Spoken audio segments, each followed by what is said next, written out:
Check it out. Some new fan art a fellow cool nerd just sent me with Michael B. Jordan's Killmonger and Letitia Wright's Shuri as like a cover art for the Black Panther 2.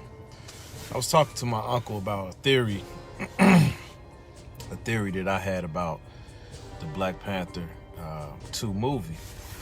And, you know, I talked about how Ryan Coogler has a strong relationship with Michael B. Jordan. They've done, I think, 3 movies together, right? So he's very fond of Michael B. Jordan's acting.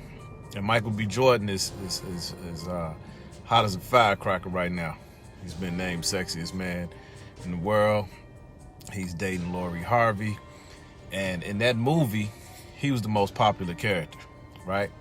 Now, in the comic books, we know that Shuri eventually took the throne, but I just don't think that Letitia Wright's character is ready for that role. And I definitely agree that Disney and Marvel are not going to recast Chadwick Boseman's role, and I think that they shouldn't. However, the theory that I had is this. When the end of the movie comes to an apex, you see that Chadwick Boseman's character felt a lot of emotions about his cousin and how he was left fatherless. And he even slightly started agreeing with some of the things that Killmonger's character said. Now, in the comics, Killmonger did reign as the Black Panther at some point during the comics. Now, he had a short reign in the Black Panther 1 movie, but people fell in love with that character. In my opinion, you know, I'm a Batman guy, and Joker is the best villain of all time. But on screen, I think that Killmonger was my second favorite villain that I've seen on screen for a comic book movie. But taking into consideration of Last Battle and how it ended, and, you know, the eloquent lines that he had about the slaves and how he'd rather just die than live in bondage. But if you think about it, there was a large opportunity for him to be healed. This is Wakanda we're talking about. And the fact that T'Challa opened his mind to helping the world, that was what Killmonger wanted to do. Now, he wanted to do it in a more aggressive way, weaponize black people in other countries so we can fight back against oppression.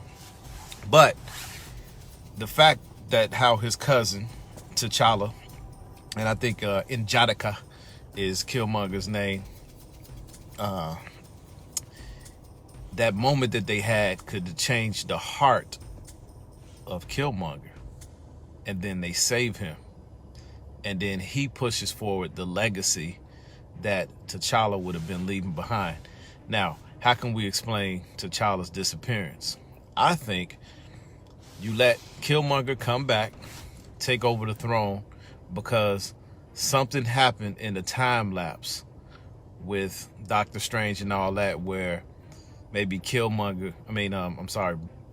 Panther, T'Challa's character, gets lost, right? Where he gets like lost in some kind of quantum realm.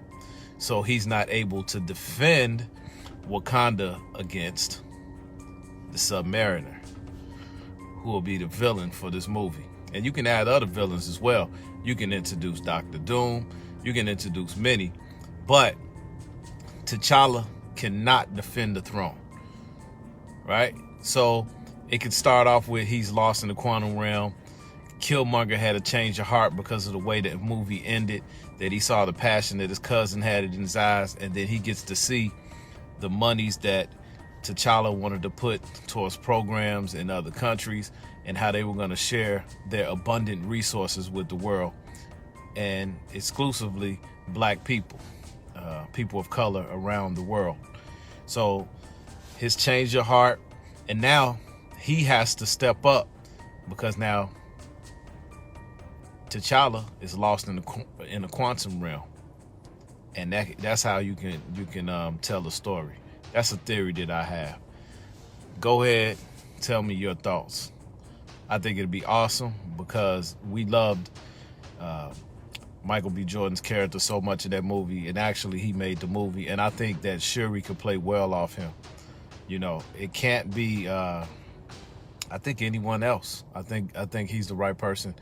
And right now Michael B. Jordan is he's still on fire. So I think it'll bode well for the box office as well as for comic book fans. And I would say at least 75% of the people who watched the first Black Panther movie, they were really fond of the Killmonger character. So I think it'd be great. It'd be sort of like an awakening, like you know, like he had a moment with God where he came to a realization that the way that he wanted to go about changing the world was a little bit too aggressive. So that his stance changes because of the kindness that was shown by his cousin, even in defeat. So this is Wakanda. I mean, they can save him. This is comics. They can save him. He still had the heart-shaped herb in his bloodstream. So he does have healing factor. It's not like Wolverine, but he has healing factor. And they could have put one of those beads in that wound, just like they did when the agent got shot. All right, that's a part we didn't see, right? So tell me your thoughts. All right, cool nerds, signing off.